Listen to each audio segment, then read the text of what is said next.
इतना नहीं करना चाहिए बाबू। नहीं देखिए, मेरा भी जितना सोना चांदी था कितना दिन मेरा 5 महीने पहले किया शादी मेरा साथ में। आज से नहीं, कम से कम हमको 80 साल से हम 82 जमीन में रो रहे हैं।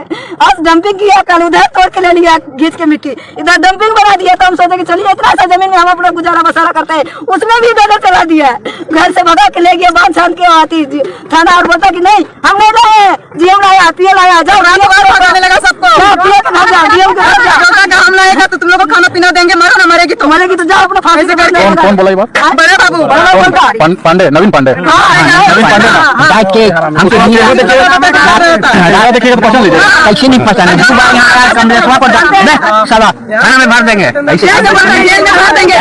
को भी ऐसे ही धमका रहा था। और उसके साथ मुंशी था, वो भी एक बार आया तो ऐसे ही मोबाइल में बना के करता है, ऐसे ही बोल रहा था। रात को बुलाता है खाना। कुमार आप सबके बीच फिर एक नए वीडियो में। रामगढ़ में एक घर को ध्वस्त कर दिया गया। एक रामगढ़ में घर को, एक गरीब के घर को ध्वस्त कर दिया। सीसीएल के अधिकारियों ने ध्वस्त कर दिया, पुलिस प्रशासन के अधिकारियों ने ध्वस्त कर दिया और उन माँ बहनों के साथ में बदतमीजी भी किया गया। ये तमाम चीज़ों को आपने पहले भी देख लिया होगा, तमाम वीडियो में ये तमाम यूट्यूबरों ने इस वीडियो को चलाया और दर्द को बयां भी किया लोगों ने कि ये वास्तु स्थिति बन गई है रामगढ़ की। वहाँ के एक सीसीएल के कमलेश महतो जी के घर को कैसे ध्वस्त कर दिया गया, उनके परिजनों को कैसे प्रताड़ित किया गया। इसके उपरांत हमारे विधायक जी पहुंचे। तो सबसे पहले मैं चाहूंगा कि आप विधायक जी जो पहुंचे हैं उनके वीडियो को सुनिए। हेलो, कहाँ लगा है फोन नंबर? आप कौन बोल रहे हैं? अच्छा डीपीओ बोल रहे हैं ना। अच्छा जय हिंद जय हिंद। विधायक डुमरी जयराम महतो बोल रहे हैं। एमएलए डुमरी जयराम महतो बोल रहे हैं। नमस्ते सर। नमस्ते। बोल रहे हैं यहाँ राजरप्पा प्रोजेक्ट में जो परिवार का घर उजाड़ दिया गया, मैंने खाना वाना जो भी कपड़ा लता सब तोड़ फोड़ कर दिया गया, तो जो भी मामला है क्या इस तरह होना चाहिए? देखो पुलिस का तो एक्शन इसमें नहीं है, ये तो जो नहीं यहाँ ठीक है सीसीएल का है। यहाँ तो मध्यस्थता आपके बीच में पुलिस ने आपकी आती है, थाना प्रभारी आके परिवार को उठा के थाना में ले गए। तो वही सब सिस्टम है ना, सिस्टम है कि अब जैसे मान लीजिए थाना प्रभारी को देंगे कि हमको सपोर्ट दीजिए, नहीं तो आप सपोर्ट आप देंगे, लेकिन इस तरह की माने घर द्वार मैंने मार पीट देंगे फैमिली वालों को। ये डिसीजन सर उनका है ना। किनका डिसीजन? सीसीएल का है ना। मजिस्ट्रेट डिप्यूट वो कर रहे हैं, सीसीएल का रिक्वेस्ट पे जो भी चीजें वो लोग किए हैं, ये तो बेहतर ढंग से वो लोग बताएंगे कि भाई हमारा नहीं पुलिस आपकी है, आप अपनी पुलिस को दुर्व्यवहार करने तो नहीं बोलिए। पुलिस दुर्व्यवहार क्यों करेगा? देखिए महिलाओं के साथ यहाँ मैंने जैसा लगा कि नोच के ले जाएगा, पूरा चेहरे का रंग रूप बता रहा है इनका, जगह जगह नोचा गया है, आके देख लीजिए अपनी आंखों से। बच्चा सबको भी गाली गलौज देता है। हम आपको इसलिए फोन किया कि आपकी पुलिस का रोल है, सीसीएल से तो हम बात करेंगे, लेकिन आपकी पुलिस आई थी इनको उठा के ले जाने के लिए। घर इनका टूट गया, फिर लाके यहाँ रात को 11 बजे छोड़ देती है, जबकि हाथी आने की सूचना का क्षेत्र है। तो क्या मानव जीवन का कोई मूल्य है कि नहीं? जो लोग गरीब तबके के लोग हैं उनका बताइए तो महोदय। सर देखिए वैसा कोई हम लोग का इंटेंशन नहीं। तो आप अपने बड़ा बाबू से पूछिए, आके मिलिए इस पीड़ित परिवार से। थाना प्रभारी कल शाम में जो बात बताया कि उसमें सीओ प्रतिनियुक्त दंडाधिकारी। ठीक है, आपको अनाधिकृत जमीन है, उसको जो करना है, लेकिन एक मानवीय जीवन का क्षति आप नहीं कर सकते। महिला को नोचा गया, देखिए उसका चेहरा पूरा लाल है अभी तक। उसका पार्ट हम लोग का है ही नहीं, हम लोग का तो ये पार्ट आपकी पुलिस ने किया है, आपकी पुलिस ने किया है। ऐसा नहीं है सर, पुलिस अगर वैसा करता तो जरूर बताता। शाम में ये लोग आ गए हैं थाना पर, ये लोग बताए ऐसा ऐसा बात। क्या मैंने केवल आप लोग केवल अपना पुलिस का ही पक्ष सुनिएगा या पीड़ित का भी पक्ष सुनिएगा? हम दोनों का पक्ष सुनेंगे और बेहतर ढंग से सुनेंगे। नहीं ऐसा क्यों ऐसा पुलिस है, ये बात बताइए सर। पुलिस का कोई निजी इशू अगर रहे तो समझ में आता है कि नहीं भाई। देखिए आप भी आदमी है एसडीपीओ महोदय, आप भी जानते हैं कि पुलिस का बल वहीं दिखता है जहाँ गरीब लाचार शोषित लोग हैं। बीसीसीएल का भी समय पहले से बहुत बदल गया, कोई नहीं बदला। हम अभी एक पदाधिकारी के लिए एक एफआईआर करेंगे कि हम जनरल मैनेजर या एचओपी पे एफआईआर किए, कोई एक्शन नहीं होगा, आपको भी मालूम है। देखिए अभी जो हुआ, अभी नेक्स्ट टाइम से पुलिस अगर आए तो अपना ड्यूटी करे, ये मनमानी ढंग से ना करे, इस बात की हिदायत दे दीजिएगा। पर्पस भी वही रहता है सर। अब बताए घर द्वार तोड़ दिए, धान खेत खलिहान उजड़ गया, तो थोड़ा सा अपना पुलिस को अब देख लीजिए, बाकी हम सीसीएल से बात कर लेंगे। हेलो, टावर हो गया ना कटल ना है टावर ना। हेलो नया टावर में उम्र कोई अगर छुपा सकता है तो 5 साल तक छुपा सकता है। कोई 60 साल का आदमी 30 साल का नहीं हो सकता, 90 साल का आदमी 45 का नहीं हो सकता। खैर विधायक महोदय देखिए, जहाँ पे इन्होंने कब्जा करके रखा था वो किसी जूटन महतो करके था, उनका रईती जमीन था वहाँ पे, और उनका कोई वधु वहाँ पे अभी भी नौकरी कर रही है उस जमीन के ऊपर। नहीं खैर जो भी है, हम तो वो सब विषय नहीं जानते, लेकिन कम से कम व्यवहार थोड़ा उचित होना चाहिए, कन्विंस होना चाहिए, बातचीत करनी चाहिए, बातचीत से रास्ता बनता है। आप लोग सक्षम लोग हैं, पढ़े लिखे लोग हैं, काबिल लोग हैं, तो काबिल लोग थोड़ा सा अपनी काबिलियत को दिखाइए ना। काबिलियत को क्यों नहीं दिखाते हैं बताइए? जनता के लिए अपनी काबिलियत को दिखाना चाहिए। आप लोग जो काबिलियत सीसीएल के समर्थन में दिखाते हैं, बड़े बड़े पदाधिकारियों के समर्थन में दिखाते हैं, अगर वही काबिलियत आप लोग जनता के समर्थन में दिखाते हैं ना, बड़ा सुंदर हमारा राज्य आगे जाएगा।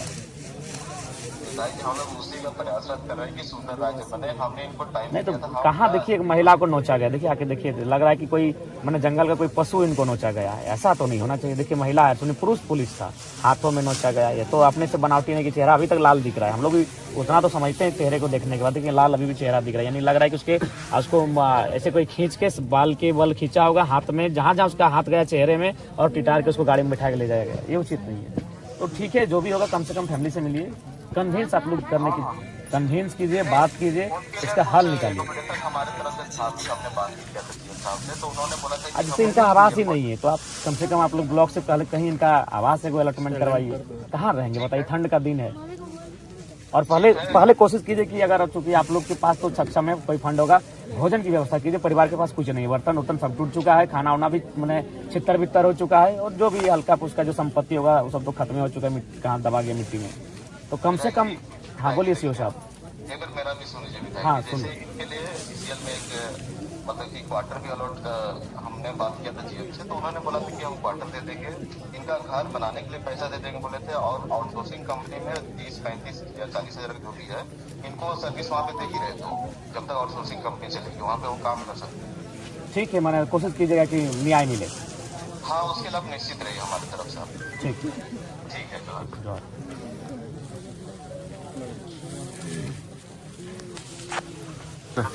हाँ जी महोदय। हाँ बोलिए, नमस्कार। हाँ नमस्कार, विधायक ढूंढी बोल रहे हैं। आप बोल रहे हैं कि जो फैमिली राजरप्पा वाला जो घर तोड़ा गया है, तो इनको थोड़ा सा उपाय कीजिए। और देखिए, अगर आप कह रहे हैं कि जमीन अधिग्रहण किए हैं, तो आप भी तो पेपर दिखा सकते हैं। आप एक मध्यस्थता कीजिए, और हमारी टीम के लोग रहेंगे। देखिए, विवाद करके कोई फायदा है नहीं, और चूंकि पढ़े लिखे लोग हैं, मानवता का भी ख्याल पहले कीजिए। तो मानवता का पालन हम लोग पूरा कर रहे हैं। इनका पक्ष देखिए, नहीं इनको 11 बजे रात को इनको छोड़ा गया, और ये हाथी प्रतिबंधित क्षेत्र है, जान माल का नुकसान हो सकता है। उधर हम लोग ले भी नहीं जा रहे थे, इनका सामान हम लोग क्वार्टर में रखवाए थे, लेकिन हम लोग वहाँ जाएंगे, बल्कि इन्होंने बोलेरो भी अपना कब्जा करके रखा हुआ। नहीं, गरीब लोग आपका क्या कब्जा करेंगे? तो देखिए, इसमें आप अगला कार्रवाई तभी कीजिए, थोड़ा सा कुछ भी हो, आपका पक्ष में आता है, इनके पक्ष में आता है, एक वार्ता होनी चाहिए। देखिए, वार्ता करने में पहला दिन जब ज्वाइन किया था तभी गया था, उनके घर गया था। ठीक है, आप नहीं हैं, आप क्षेत्र में है नहीं है, आप बिल्कुल देखिए। और चूंकि नहीं देखिए, जीएम महोदय पूर्व में क्या था नहीं था। फिलहाल हम राज्य के विधानसभा का सदस्य हैं, हम वो शख्स हैं जो विधेयक बनाने का जिसको अधिकार होता है। तो हम अभी आपको फोन किए हैं, तो आप एक काम कीजिए, अगर आप सक्षम है तो ठीक है, नहीं तो अपने प्रतिनिधि भेजिए, और ये फैमिली वाले भी रहेंगे, और मध्यस्थता के लिए सीओ साहब को बोलिए उपस्थित रहेंगे। अभी राज्य शासन के सामने हो गया है, मजिस्ट्रेट अपॉइंट हुआ है, सब कुछ हुआ है, तो राज्य शासन के सामने ही बातें होंगी। हाँ बिल्कुल, तो आप इनके पक्ष को भी सुनिए, इनके पक्ष को सुनिए। अगर ये पक्ष तीनों पक्ष रहेंगे, राज्य शासन भी रहेगा, क्योंकि वो इन्वॉल्व हो गए हैं। जब तक हम लोग 1 पार्टी 2 पार्टी थे, तब तक तो कोई दिक्कत ही नहीं थी, लेकिन जब राज्य शासन इन्वॉल्व हो गया तो उसको भी इन्वॉल्व करके ही हम लोग को वार्ता करनी होगी। ठीक है, वार्ता कीजिए, और कम समय में कीजिए, ठंड का दिन है, बाहर ठिठुरेंगे उचित नहीं है। तो आपने विधायक जी को सुना, ये डुमरी से चल के रामगढ़ पहुंचे हैं, और उन समस्याओं को सुनने का और पदाधिकारियों से वार्तालाप करने का प्रयास किया। लेकिन एक बात नहीं समझ में आ रहा है, चाहे वो डुमरी हो, चाहे वो बैरमो हो, चाहे वो गोमिया हो, चाहे वो जामताड़ा हो, चाहे वो अन्य कोई भी विधानसभा हो, पूरे झारखंड में एक ही विधायक जीत के आया है क्या? पूरे झारखंड में एक ही विधायक जीत के आया है क्या? ये सोचने का विषय है। ममता देवी रामगढ़ की विधायिका हैं, और सूद लेने तक नहीं पहुंची हैं कि उनके घर पे बुलडोजर चल गया है, उनके घर पे परिवार परेशान है, हताश है, निराश है, उनके घर पे लोग जाना उचित भी नहीं समझा। तो जिम्मेवारी ये सिर्फ एक व्यक्ति की बन गई है पूरे झारखंड में, या एक पार्टी की जिम्मेवारी बन गई है पूरे झारखंड में? ये सोचने का विषय है, ये बहुत ही चिंतनीय विषय है। जरा सोच के देखिए कि रामगढ़ विधानसभा का विधायक जो है, विधायिका जो है ममता देवी जी, वो सूद लेने तक नहीं पहुंचते हैं उस परिवार की। गिरिडीह का वही हाल है, गोमिया का वही हाल है, जामताड़ा का वही हाल है, अन्य सभी जगहों का वही हाल है। ऐसा क्यों हो रहा है? क्या वो लोग जो, मान लीजिए जो लोग वोट किए हैं जेएलकेएम को, क्या वो गुनाह कर दिए हैं वोट करके, और इसी का बदला दूसरे प्रतिनिधि निकाल रहे हैं कि हमको वोट नहीं किया था, हम आपको प्रताड़ित होते देखेंगे और मजा लेंगे? या फिर उनके इशारों पर प्रताड़न किया जा रहा है? कौन है इसका जिम्मेवार?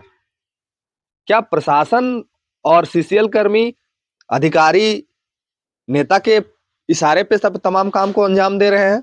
चाहे वो किसी भी विधानसभा का क्षेत्र का बात हो, चाहे वो जेएलकेएम के कार्यकर्ता हो या अन्य किसी पार्टी के कार्यकर्ता हो, उनके साथ ये जो प्रताड़ना हो रही है, इस विषय में ना ही वहां के विधायक जी संज्ञान लेते हैं, ना ही हजारीबाग राम जो सदर विधानसभा के जो सांसद महोदय हैं वो ना ही संज्ञान लेते हैं। तो क्या इसको समझा जाए कि सिर्फ एक पार्टी और एक विधायक ने पूरे झारखंड का ठेका उठा लिया है क्या? और ऐसा क्यों हो रहा है आम जनमानस के साथ में? क्यों लोग परेशान कर रहे हैं हमारे लोगों को? क्यों लोग झारखंडी को परेशान कर रहे हैं? सीसीएल का वो जमीन हो गया, सीसीएल का वो जमीन हो गया। हमको लगता है कि जिस तरह से ये लोग बात करते हैं अधिग्रहण का, तो पहले उसका जमीन था, उसकी खेती को नष्ट कर दिया जाता है, उसके घर को ध्वस्त कर दिया जाता है। तो क्या सीसीएल जन्म से ही वहां पे था? और अगर चलिए ठीक है आपके अधीन में था वो जमीन, मैं मान लेता हूं कुछ देर के लिए, तो क्या आपका ये कर्तव्य बनता है कि इस तरह का बिहेव करें किसी भी लोगों के साथ? इस ठंडा में किसी को बेघर कर देना, इस ठंडा में उनके घर के अनाज को, उनके बर्तन को, उनके तमाम चीजों को तोड़ देना, कहाँ का ये नाइंसाफी है? कहाँ का इंसाफ है? ये सोचने का विषय है, ये बहुत गंभीर विषय है। वीडियो तो बहुत सारे यूट्यूबर लोग चला देते हैं, लेकिन ये दर्द बयां करने के लिए प्रयास नहीं करते हैं कि वहां पे क्या स्थिति बना है। सिर्फ परिजन को दिखा देते हैं। वहां पे सवाल प्रतिनिधि को खड़ा करना चाहिए था। वहां के तमाम यूट्यूबर, जितने भी यूट्यूबरों ने वीडियो को चलाया है, वहां लोकल जनप्रतिनिधि के ऊपर सवाल क्यों नहीं उठाते हैं ये लोग? क्यों ये प्रश्न जाके ममता देवी से नहीं कर रहे हैं? क्यों ये प्रश्न मनीष जायसवाल से नहीं हो रहा है कि आखिर आपके क्षेत्र में इस तरह का घटना क्यों घट रहा है? क्यों किसी गरीब गुरबा के परिवार को प्रताड़ित किया जा रहा है? क्यों आधी रात को घर तोड़ दिया जाता है? क्या दोष है उस व्यक्ति का? क्या उस व्यक्ति का दोष था? 2 रूम बेचारा बना के रह रहा था, अपना जीवन बसर गुजर कर रहा था, और उन महिलाओं के साथ बदतमीजी करने का कौन सा हक इन लोग को, कौन प्रशासन को, कौन किसने हक दे दिया? बोकारो पुलिस प्रशासन के एसोसिएशन ने जो कहा कि डुमरी विधायक जी को माफी मांगना होगा, वो सिर्फ डांटे थे, जिसके चलते उन्होंने कहा कि हम आंदोलन करेंगे। अब बताइए कि झारखंडी इस विषय पे कौन सा आंदोलन करे? आपके पुलिसकर्मी उस माता बहन का मुंह नोच देते हैं।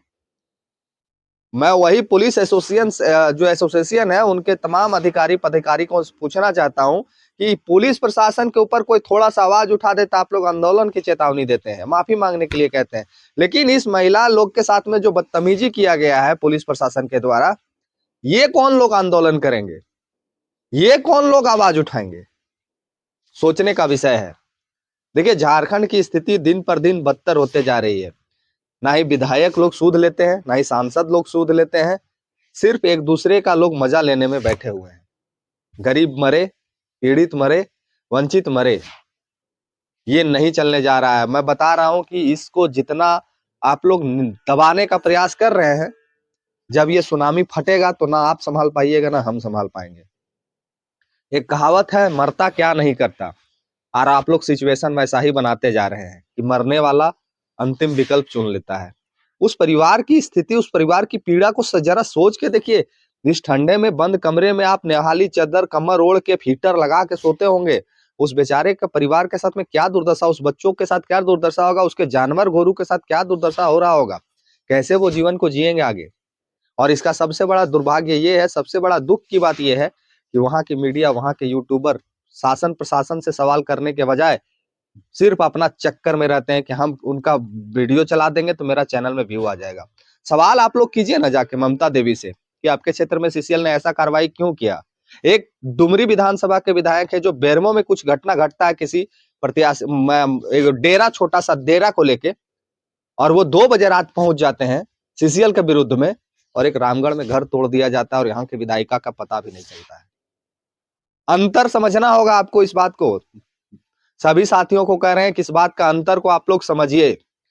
एक डुमरी के विधायक हैं जो 2 बजे रात बेरमो चले जाते हैं एक रूम के मैटर में, सिर्फ खाली कराने का बात होता है और वो सीसीएल और प्रशासन से लड़ जाते हैं।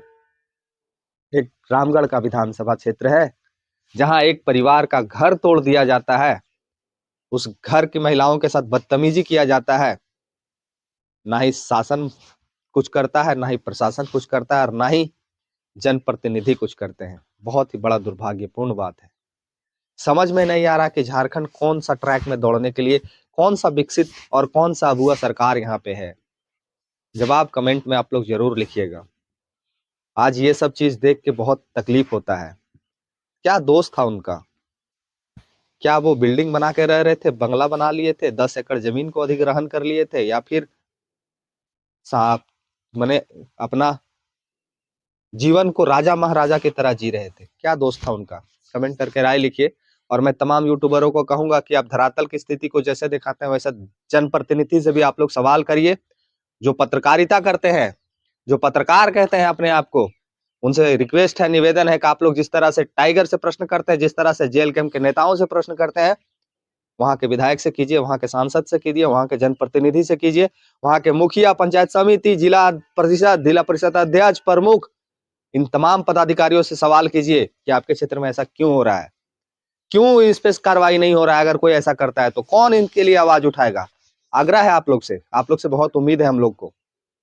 तो आप लोग से निवेदन है कि जो अपने आप को पत्रकार कहते हैं, जो अपने आप को पत्रकारिता में शामिल किए हुए हैं, मैं उनसे निवेदन आग्रह करूंगा कि आप इंटरव्यू अगर किसी का चलाते हैं तो उनका भी इंटरव्यू चलाइए। जनता देखना चाहती है कि उनका क्या प्रतिक्रिया है। धन्यवाद, जोहार, मिलते हैं अगले वीडियो में।